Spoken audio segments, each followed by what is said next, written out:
What is the first aspect of Chassidus the Rebbe takes out of this parsha? Okay, we're reading a story, we're reading a halacha of Machzah Shekel, and we're insisting that although the halachas of Machzah Shekel don't need 6 psukim, the Chassidus of Machzah Shekel does. What's the first Chassidic idea that we take out of Machzah Shekel? The answer is that Machzah Shekel is about Karbonos is about Tefillah is about us, and Moshe Rabbeinu helps us. That's the first idea. Ki tisas reish b'nei Yisrael. Moshe Rabbeinu lifts up the heads of the Jewish people. In other words, you daven. And I explained this to you yesterday, that there's 2 ways this could be. This could be that the Rebbe gives you a seminary before you daven, in which case it's superficial. And it could be that in the davening, there's a nesinas koyach. I told you yesterday the stories, right? On the one hand, it's Tzemach Tzedek says, the chassid's not davening, his Rebbe is davening in his guf. On the other hand, you have the idea of chassid's avodas Hashem being enhanced by the brachas of Rabbi Seinu Nisiyenu. So there's 2 levels of it. But the idea is that in our avodas tefillah, there's a kitisas reish b'nei Yisrael. Moshe Rabbeinu helps us. Now, next question, 236. Now, what is the second, and where is it in the Maimed? So we move to Perek Zayin, okay, which is where we're holding now. And the second idea is Machzah Shekel, half shekel. What does it say about a Machzah Shekel? It says about a Machzah Shekel that it's a medrash that says Kamin Madbei Shalesh, that there's a coin of fire. Now, in yesterday's class, I explained to you that this is a Yerushalmi, right?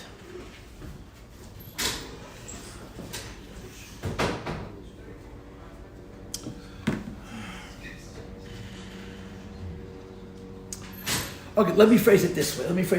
Okay, if the first Hasidic, the first aspect of Machzah Shekel, which is explained as Kitisa, the second is Zeh Yitnu. Zeh Yitnu means Kazer Ei. Moshe Rabbeinu was shown by the Eibush to the half a shekel. This is how the Machzah Shekel. Hashem tells Moshe Rabbeinu, points with his finger and says Zeh. This is the give a Machzah Shekel. What's Zeh? Zeh means Kemin Madbei Shalesh, a coin of fire. And the Rebbe explained. Let's read the questions now, okay? What does the Yerushalmi say? The Yerushalmi says that this means a Madbei Shalesh, a Madbei of fire. Now, 238. What did I tell you that I heard from the Rebbe several times about this Chazal? I think I heard from the Rebbe a few times, but it's very hard to remember if I heard a few times or heard it once and it went very deep into my neshama. But the Rebbe said that Kemin Madbei Shalesh is an answer for L'chapra Nafsheseichem. That Moshe Rabbeinu couldn't understand how you can give a half a shekel. So of course the question becomes, to say that a person doesn't know how to be mechadish the chaydish, I understand. So Hashem is to show Moshe Rabbeinu. To say that a person doesn't know how to make the menorah, I understand. So Hashem is to show Moshe Rabbeinu. But Moshe Rabbeinu doesn't know what 50 cents is. So the Rebbe explained that Hashem is saying to Moshe Rabbeinu, Kamin Madbei Shalesh, that Moshe doesn't understand how 50 cents is like a part of a Achei Temimim. So Hashem tells Moshe Rabbeinu 50 cents is a chabar of Achei Temimim if it's Madbei Shalesh, if it's a coin of fire.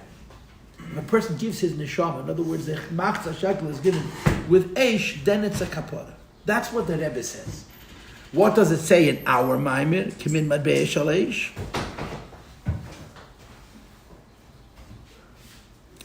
That the Min Madbei Shalesh is reciprocal. In other words, we give a half a shekel, and then the Eibush gives a half a shekel back. We give a half a shekel, and the Eibush gives a half a shekel back. So, I guess the difference between the Madbei Shalesh, as the Rebbe explains it in the Sichos, and Madbei Shalesh in our Maimed, the way the Rebbe explains Madbei Shalesh is a Jew has to give a half a shekel of fire. What the Rebbe says in this Maimed is, a Yid gives a half a shekel, and the Eibush gives him back a half a shekel of fire. And again, this further explains why the Parsha of Machzah Shekel has all the words that it has, because of the pnimius of the inyan of Machzah Shekel.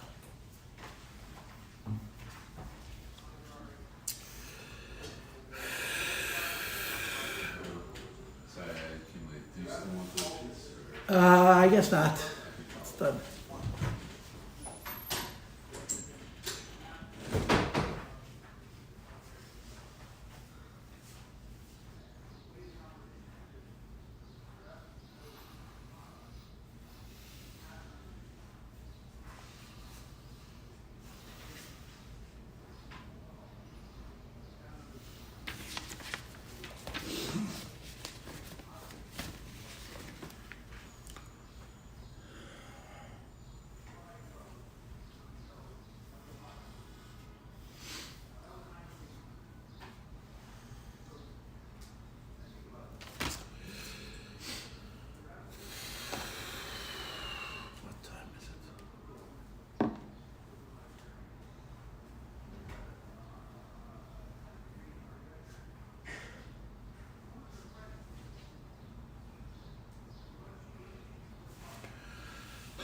I have a Thursday night Sichas class that I give at Empire Shtibel to men.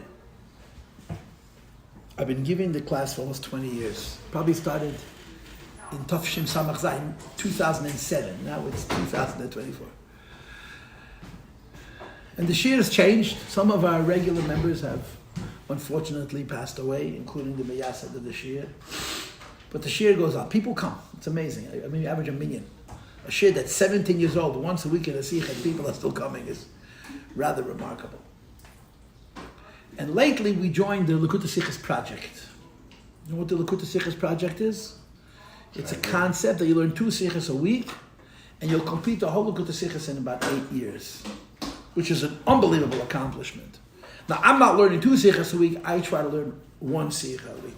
And we miss often. It's very, very inexact. In other words, are we keeping up with the Likutei Sichos project? No. But when we learn a sikh, it's from the Likutei Sichos project.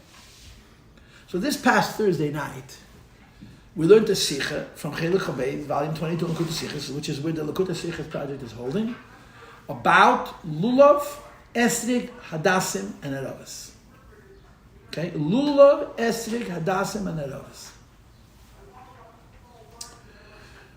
The only place in the Chumash where you have the Daled Minim is Pashasemer. The Yomim Tovim, Pesach, Shavuos, and Sukkos, you have 5 times in the Chumash. Twice in Shmos, once in Vayikra, once in Bamidbar, and once in Val. But the Daled Minim, L'kachtem L'chem V'yei Merishon, Pri Eitod, L'kapes Tmorim, and Af Eitod, V'arvei Nochel, U'smach, Mafnei, D'Shem L'kechem, Shivas Yomim, is only once in the Torah, in Pashasemer. And the Rebbe asks a moidim dikakasha. Rabbi says, I need you to be awake. I need you to be awake. I need you to tune in. I need you to do something. I feel like I'm talking to the books and the walls and the sleeping beauties. Come on, I need your attention. The Rebbe makes a fascinating observation. The fascinating observation the Rebbe makes is that the Torah describes Pri Eitz, the 3 words, a fruit from a tree that's beautiful. And the halacha is, an esrog has to be a fruit from a tree that's beautiful. And if it's not, it's possible. The Torah describes a lulav, kapois tmorim. Kapois means the branch has to be closed, and it has to be a branch that produces dates. So the Rebbe brings a Rogatchover that says, if it's a lulav that's not from a tree that produces dates, it's not a kosher lulav. Now, that's not the halacha, but that's how the sikha goes, at least at the beginning.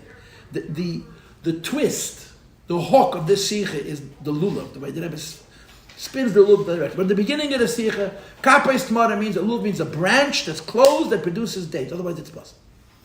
Aroves, hadassim, is anaf. Anaf means a branch that grows as a plant. Oves means that the leaves cover the branch completely. You have to have 3 leaves at each point.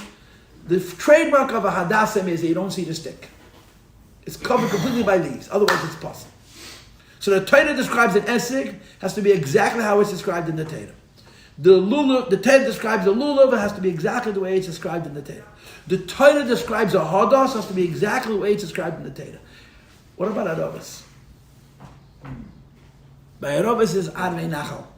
Arvei means willows, loshen rabim, that grow on a stream. Now if arovas don't grow on a stream, they're kosher apostle, they're kosher. So the Rebbe's question is, if a esrog has to be precisely as the Chumash describes, if a lulav has to be precisely as the Chumash describes, if a hadas has to be precisely as the Chumash describes, why doesn't the arova? That's his question. And he comes up with a moidim that can answer. He says, api halacha you can't answer, but api drush. He doesn't want to call it chassidus, he calls it api medrash, because it is a medrash. And what the Rebbe says is like this. The 4 minim represents 4 kinds of people. The esrog is a person that has a good smell and a good taste, meaning he has Torah and Ma'asim Tov. The lulav produces fruit which have a good taste and no smell, meaning Torah and no Ma'asim Tov. The hadassim have a good smell and no taste, which means have Ma'asim Tov and no Torah. Arava has no milas. Not taste, not smell, not Torah, not Ma'asim Tov. So that, one second. So if the arava has no milas, why are we including it in the Daled Minim?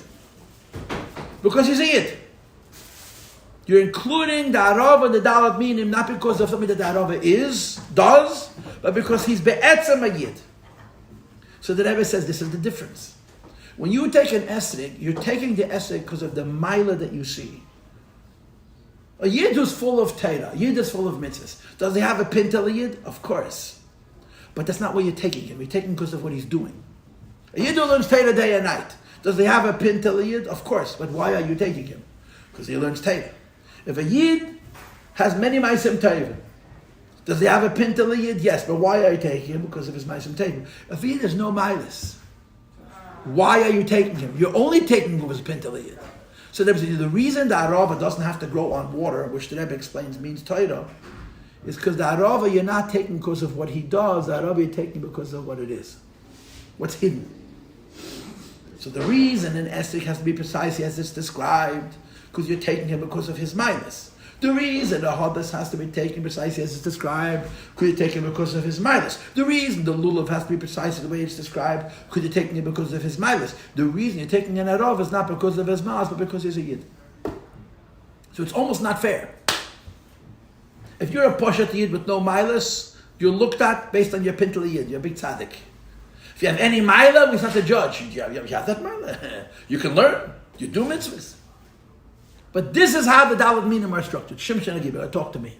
Not that important, but has anyone ever tasted an esrog and said that tastes good? That's a great question. But the impression that you get from the Chazal, and the people used to eat it, Yeah. it sounds that way. When you read the Chazal, it sounds like they ate esregim. Esregim tastes terrible. And the worst part of an esrog is the only edible part is literally the peel. It's a weird thing. Have you ever eaten a kumquat? You ever heard of a fruit called a kumquat? It's a citrus fruit. An esrog also is a citrus fruit, although most of this esrog is pulp. A kumquat's a tiny little fruit. It's like a small tangerine.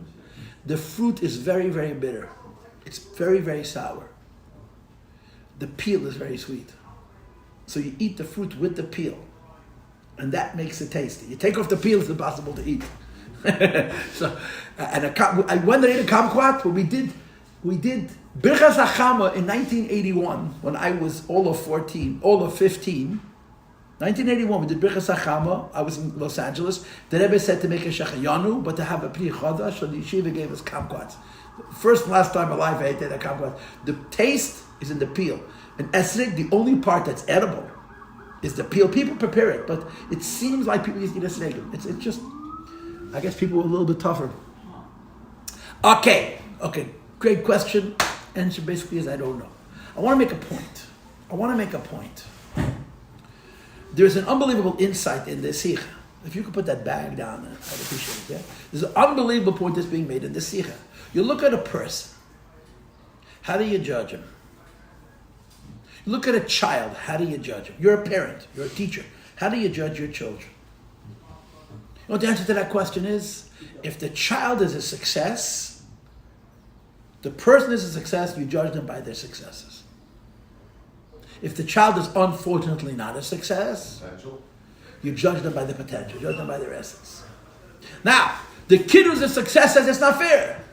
I'm a good boy, I come to school, I learn, and I get a test and I get an 87. That kid comes to schools and he wanders the hall and he gets 100%. Why? Because they don't want to break his low self-esteem to start with. Oh, but Azoy does. This is one of the things you learn for the Dalet Minim is if a person has no milas, you look at his pintel yid. If a person has a milah, you don't look at his pintel yid. He also has a pintel yid, but you don't define him by his pintel yid. You define him by his avodah. You follow what I'm saying? When I was a bacher in yeshiva, we used to have fabrengens ourselves. Tonight, my food says, is getting together. We were 10 boys. Unfortunately, one of us has already passed away. And we're getting together. It's historic. I'm literally getting in a car and going someplace of a fabrengen. 5 of us are going to be physically present, and 4 of us, one of us is in Australia, one of us is in Chicago, one of us is in Florida, one of us is in Georgia. We're going to get together. It's beautiful, and we really should do it more often. And we should do it for Freile Chazach, not just because of pain. Unfortunately, this is a bit painful, this particular meeting. You know, your chavreim for yeshiva, they're my friends for life. Those 9 boys that I went on shlichus with, I'll see one of them, I haven't seen them in 5 years. It's not that pshat will hug and kiss. We'll continue the conversation like it never finished. They're my friends. This group, your friends now, these are your friends for life. At least that's my experience. And we used to fabreng. And one of the things we verbringed about was this, we do mitzvah, we're makar of Yidden, and we're so nice to people, and we beat each other up. We're so mean to one another. Our yeshiva, it's a phenomena. I met a man this week, I had a conversation with some person this week, and we talked about his yeshiva experience, which was very difficult. And he was saying how the teachers were mean. Push it mean. And it really, but the guy's 50 years old, and he's still traumatized by it, and he's right. But what is the truth? The truth is, if you can take the toughness, you want the toughness. Why? Nobody becomes great by being coddled. I told you this many times. I had a friend who went to Juilliard Musical School, and he told me it was impossible to get a compliment in Juilliard Musical School. Impossible. That the best music teachers in the world, and they would always criticize your work. When I was a kid growing up, I had a mashpia who never complimented me. And I once blew up at him. I said, why don't you say something nice? Why are you always pointing out? I used to write these essays. I was talking when I was a teenager. Long essays of Chassidus. For myself, I never published them. And I would show them to this man, and he would show me what was wrong. I said, can you say something nice? And he said to me, the greatest compliment I can give you is read your work and criticize it. And two things I will say about that. He was right, and it hurt like anything. I was angry at him for a very, very long. The truth is, it was the ultimate act of love. He spent so much time reading my nonsense. He had a job. He wasn't unemployed. And he wasn't my teacher in school. It was someone that knew him at Tzad. And would read these 20-page essays and he criticized them. This is not correct. This is too repetitious. This isn't precise. Blah, blah, blah, blah, blah. But this is what you have here. The Chumash teaches you that if you could have a mila and be judged on that mila, you want to be judged on that mila.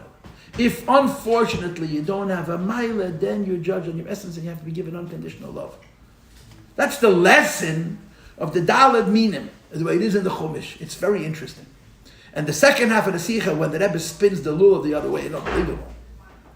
But I don't want to go into this, okay? Here's my point, okay? A Yid is coming to daven to the Eibishter. There's two Yid no coming to daven to the Eibishter. There's two Yid. One guy is not interested in davening. He's not interested in davening. Finish. He's not interested in davening. So if a Yid is not interested in davening, what's going to happen? I mean, let's be honest. Nothing is going to happen. Unless the Eibishter wakes him up. A Yid can have a Chassidus. It happens. Like I told you the story yesterday, I had a Yom Kippur moment and I went with it. That guy, believe me, he's a tzaddik. He's always on. He's always in the Yom Kippur moment. But if a person has no interest in Avodas HaTefillah, either he's not going to daven at all, or he's going to say the words are going to have no meaning unless the Eibishter inspires him. That's how it is. What's the other situation? A Yid is interested in davening. He's interested in davening. And he comes to shul, and he tries his hardest, and he struggles, and he gets angry about the fact that he can't focus. He gets upset about the fact that he has no concentration. It frustrates the machshavas are flying around in his head, but he's engaged. Yeah? So that person is a very different space. What's the different space? The Eibishter looks at that person and doesn't say, oh, you have a pinta layid. The Eibishter looks at that person saying, you're going to daven, I'm going to help you where you are. Now, who's getting more help?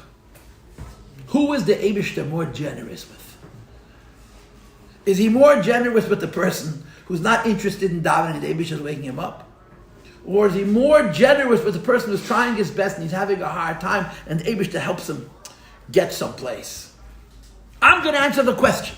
Okay, and I could be wrong and you could disagree, but this is my opinion. Of course he's giving more generously to the guy who's not interested. It's free.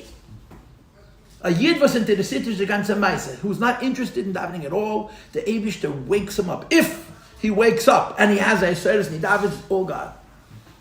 The fellow was trying so hard, the Eibishter just moves him along. And he doesn't move him along in a radical way. He doesn't make any miracles.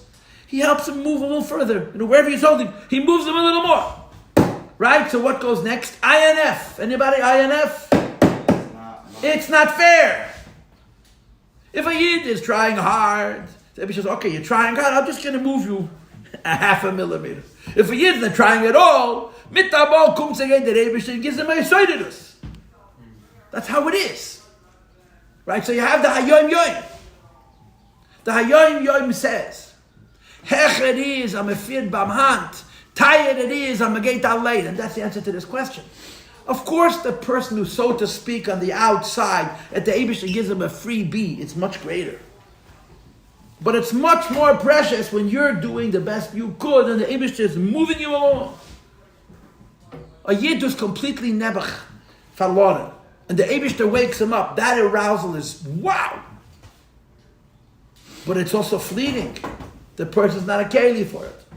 If a person, the old expression that they use in Chabad, you don't hear it much anymore, it's called avoida pnimis.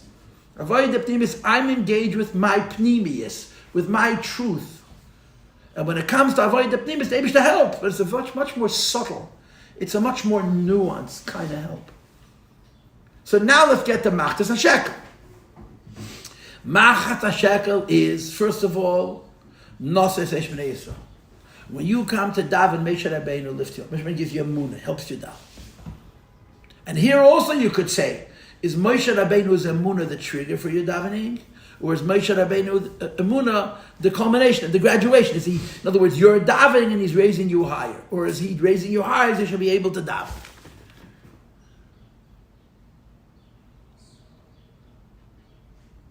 So the Rebbe said that the Noses Esh comes first. Moshe Rabbeinu comes along and inspires in a Yid emunah, gives a Yid the relationship with the Eibishter that allows the Yid to be able to daven. Now, if you wanted to think about this, and I do want to think about it, right? This is such a we live in an age where this idea is so important. We live in an age where this idea is so important. People who are intelligent, who have any kind of religious tendency, are busy with what? People who are smart and who care about, I'm going to use the cliche, the God question. What are they busy with? They're busy with the science. They're busy with the philosophy. They're busy with, is it true, is it not true? What's the proof, what's not the proof? And what's the tragedy? What's the tragedy?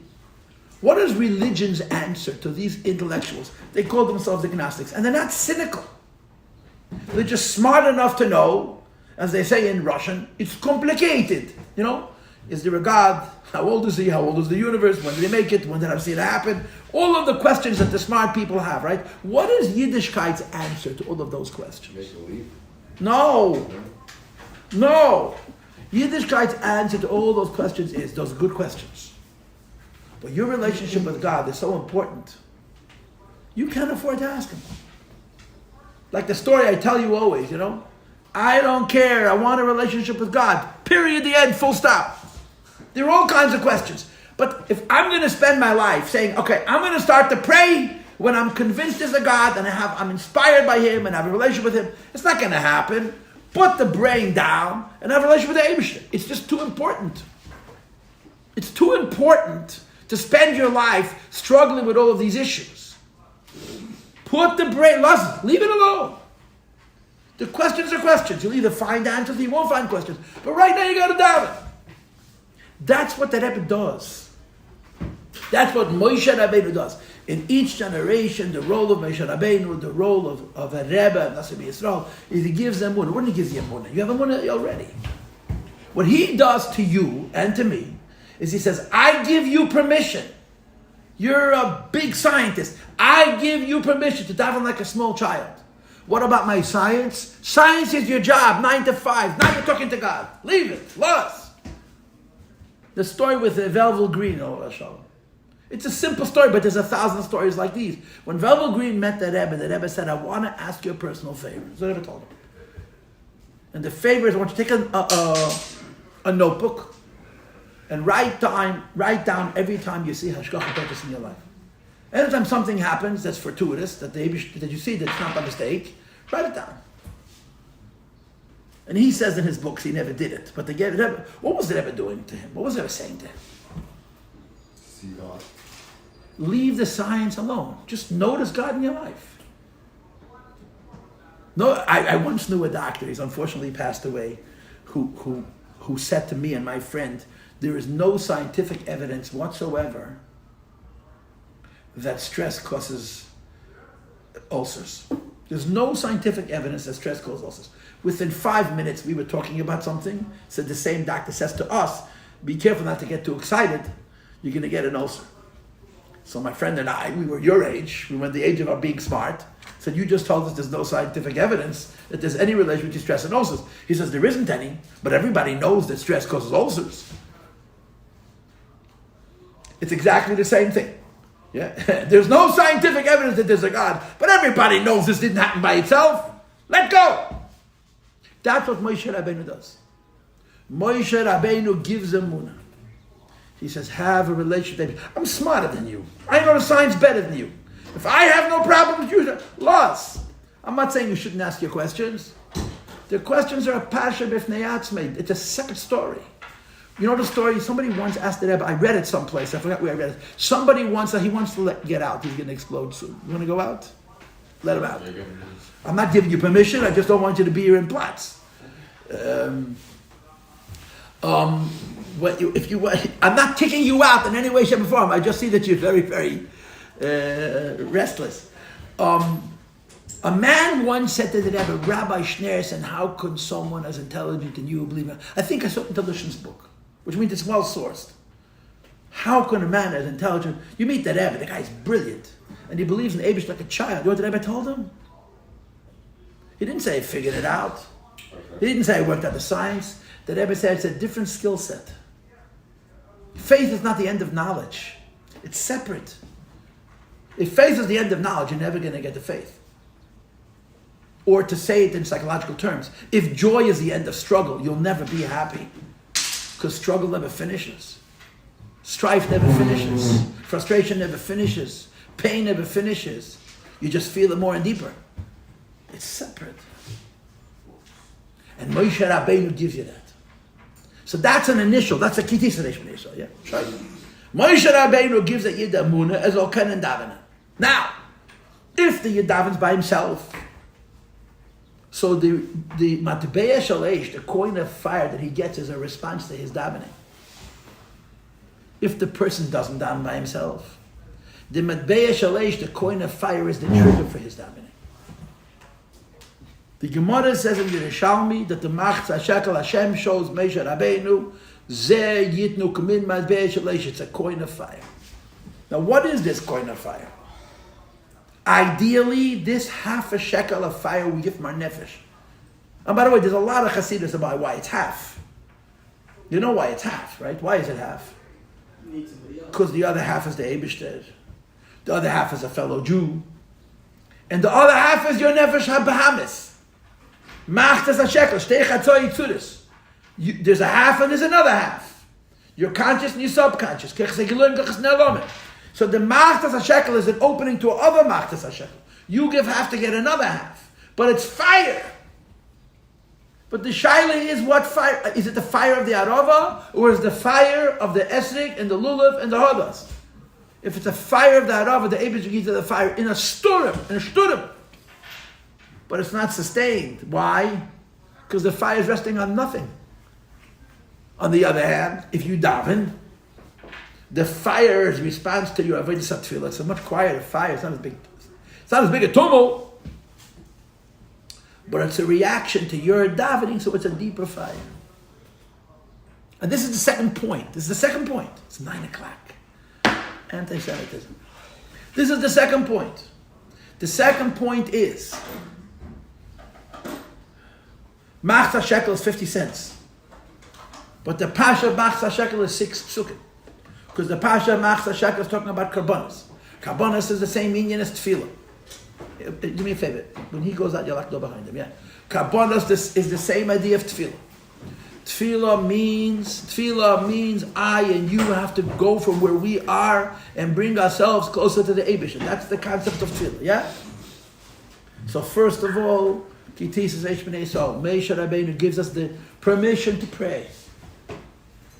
Imagine a big secular professor, a Freie Yid or a Lav Lagoy, who's very, very secular, very intellectual, very secular, very, very smart, and the whole spiel, who wakes up one day and says, I want to pray. It happens. It's so hard for him to get in the mood. Why? Because there's so much garbage. There's so much, quote, data that this is nonsense. But he wants to pray anyway. So why does he want to pray if it's so much data? Because data shmeda, he knows it's real. But he needs a koyach to say, you know what, put the data aside. Yeah, this is Moshe Rabbeinu gives a koyach. He gives you a koyach to daven. And then when he gives the koyach to daven, zeh yitnu, what are you giving in your half a shekel? The half a shekel is a fire in our maimer that the Eibishter gives. So what I am proposing in this conversation is the fire that the Eibishter gives, the half shekel of fire the Eibishter gives, it depends on how he's giving it to you.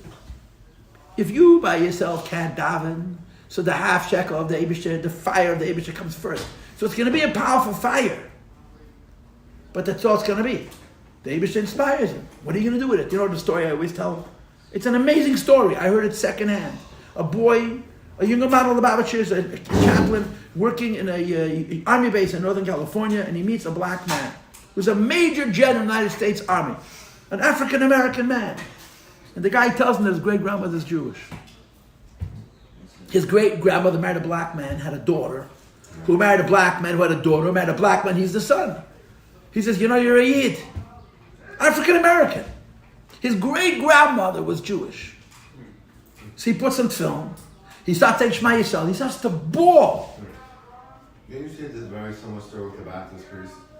I have one story on the Baptist priest. This is a story that I heard from Pliny Ben Pliny. I probably could say his name. I heard you say it. Somebody told me that there's a picture of this. So the guy he was a bright guy. He starts to scream at this shliach. Like, what kind of magic is this? What'd you put in the water? Why am I crying? Now, I wasn't there, but if you wanted to be cynical, the shliach would have said to this African-American major general, say, Sami, I can tell you one thing. The next time you do this, you're not going to cry like this. Don't worry. It's not going to happen again. Why? That lyhadus was pure Yechidah Shebenefesh. Had nothing to do with him. That was a freebie. That was Eish Milmaila. Eish Milmaila is very powerful. Now this man has an opportunity to start to daven. And the second time he's going to say Shema, it's going to be a lot harder to get those tears because he has to create them. So the shaila is the matbea shalesh, the coin of fire that the Eibishter gives when the Yid davens. In other words, in addition to the Kiti says today that the Eibishter gives a munah, that Moshe Rabbeinu gives a munah. There's the yitnu kamim matbea shalesh, that when you give a half a shekel, the Eibishter gives a half a shekel of fire with you. The shaila is which half shekel comes first. If the Eibishter's half shekel is first, it's going to be very exciting and very dramatic and not sustainable. If the half a shekel comes from you, it's going to come. In other words, after your tefillah, it's not going to be as noisy, but it's going to be much deeper and much realer. The machta shekel of Eish that a Yid gets because of his davening, rather than the half a shekel of fire that he gets so that he should daven, are incomparable. Our Maimer describes the machtas shekel as reciprocal. You daven first, and the Eibishter gets you back. Okay, and I'm going to stop the. I want to reread. I really was hoping to read another piece today. Remember, I stopped yesterday very abruptly because I wanted to read a new shtickle. I'm in Baruch Shama right now. I've been swimming in Baruch Shama since 5:30 in the morning. My mind is someplace else. But let's just read the beginning of Perek Zayin. I'm reading the first 4 lines again, and I'm going to stop. Now tomorrow is tonight's going to be some actions. I don't know about a share tomorrow morning, but anyway, there would be tefillah. Tonight's Wednesday night, the Levi's party, and the mitzvah next week. Sunday is like Boimer. So whenever we learn Maimer next, tonight is Wednesday, right? Yeah. Levi's making us Chanukah Sabayis tonight. Am I not right? Yeah. 8 p.m. Huh? Starts at 8. Starts at 8. So tomorrow morning, I'm assuming there's not going to be Seder Chassidus. And even if there would be, it will be a class on Hoidu. It wouldn't be a class on Maimer. So next week we'll reconvene. I'll read them. But let's just read the first few lines of Perek Zayin. I read them yesterday.